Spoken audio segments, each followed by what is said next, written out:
Big story we're following for you tonight. Travelers, listen up. The federal government is now freezing global entry enrollment for people who live in the state of New York. At the center of all of this standoff, the state's long debated and controversial green light law. Tonight's 7 Eyewitness News reporter Hannah Buehler is breaking down how this could impact you and your travel plans. To understand what happened today, we have to go back to December when Governor Andrew Cuomo enacted the Green Light Law, which gives undocumented immigrants the ability to obtain a New York State driver's license. This law also prohibits the state DMV from sharing this information with agencies like ICE and Customs and Border Protection without a warrant. Federal government has had access to the DMV database forever, since the sands of time. They rely on it for a lot of information. So when that was enacted a few months ago, I scratched my head and thought, this is not going to sit well with the federal government. This move by the Department of Homeland Security will prohibit New Yorkers from signing up or re-enrolling in Global Entry, Nexus, Sentry, and Fast Trusted Traveler programs, which allow vetted, low-risk travelers to enter the U.S. more easily.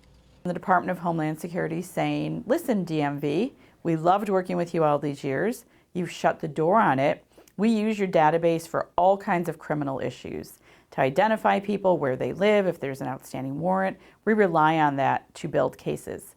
Since we no longer have access to it, we're not going to let people get a nexus. The TSA has clarified that its PreCheck program will not be impacted.